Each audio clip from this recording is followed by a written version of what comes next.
حضرت علی رضی اللہ تعالی عنہ نے فرمایا، زندگی میں ہمیشہ اپنے چاہنے والوں کو اپنی کمی محسوس کرواؤ، مگر یہ دوری اتنی لمبی نہ کرو کہ کوئی آپ کے بغیر جینا ہی سیکھ لے۔ ہر چیز کا ایک بیج ہوتا ہے اور دشمنی کا بیج مذاق کرنا ہے۔ جتنی بھی بڑی مشکل کیوں نہ ہو، جتنا بھی بڑا امتحان کیوں نہ ہو، گھر سے نکلتے وقت ایک روٹی کا نوالا نمک کے ساتھ کھا کے نکلو۔ ایسا ممکن ہی نہیں کہ گھر مایوس ہو کر لوٹو۔ برائی کو خود میں اور اچھائی کو دوسروں میں تلاش کرو، یہی انسان کی سب سے بڑی اصلاح اور اس میں ہی فلاح ہے۔ حضرت علی رضی اللہ تعالی عنہ نے فرمایا، دوست کی غلطی ریت پر لکھو تاکہ پانی اسے مٹا دے، اور دوست کے احساس پتھر پر لکھو تاکہ کوئی اسے مٹا نہ سکے۔ سب سے بڑا عیب یہ ہے کہ تم کسی پر وہ عیب لگاؤ جو تم میں خود ہے۔ حضرت علی رضی اللہ تعالی عنہ سے کسی نے پوچھا، اگر کوئی اپنا ہمیں بھول جائے تو کیا کیا جائے؟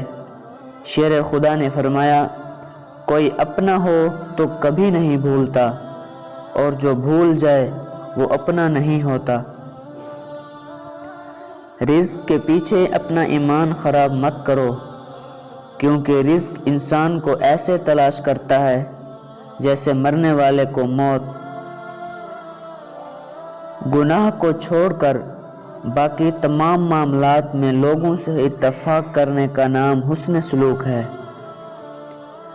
چیزیں جب کم ہو جاتی ہیں تو قیمتی ہو جاتی ہیں، لیکن علم جب زیادہ ہوتا ہے تب عزت کے لائق ہوتا ہے۔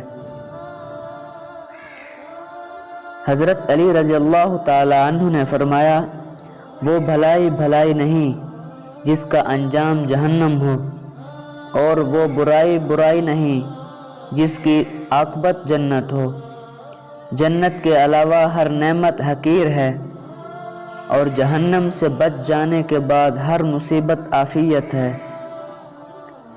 اگر لوگوں کو عزت دینا اور معاف کرنا تمہاری کمزوری ہے تو تم دنیا کے سب سے طاقتور انسان ہو۔ کسی کے خلوص اور پیار کو اس کی بے وقوفی مت سمجھو، ورنہ کسی دن تم خلوص اور پیار تلاش کرو گے اور لوگ تمہیں بے وقوف سمجھیں گے۔ مدد کرنا ایک بہت مہنگا تحفہ ہے، اس لیے سب سے اس کی توقع نہیں کرنی چاہیے، کیونکہ بہت کم لوگ دل کے امیر ہوتے ہیں۔ حضرت علی رضی اللہ تعالی عنہ نے فرمایا، جس شخص کا ظاہر و باطن ایک ہو اور اس کے قول و عمل میں مطابقت پائی جاتی ہو، ایسا ہی شخص امانت ادا کرنے والا ہے اور اس کی عدالت ثابت ہے۔ اگر انسان کو تکبر کے بارے میں اللہ کی ناراضگی اور سزا کا علم ہو جائے تو بندہ صرف فقیروں اور غریبوں سے ملے اور مٹی پر بیٹھا کرے۔ زندگی کی اصل خوبصورتی یہ نہیں کہ آپ کتنے خوش ہیں، بلکہ زندگی کی اصل خوبصورتی تو یہ ہے کہ دوسرے آپ سے کتنا خوش ہیں۔ جس کو اپنے چھوڑ دیتے ہیں وہ غیروں کے ہاتھ لگ جاتا ہے۔ حضرت علی رضی اللہ تعالی عنہ نے فرمایا، زندگی کا ہر دن آخری سمجھو۔ سچ 3 مرحلوں سے گزرتا ہے۔ پہلے مرحلہ میں مذاق اڑایا جاتا ہے، دوسرے میں اس کی تشدد طریقے سے مخالفت کی جاتی ہے، اور تیسرے مرحلے میں اسے یوں تسلیم کر لیا جاتا ہے جیسے اس سچائی کو کبھی ثبوت کی ضرورت نہیں تھی۔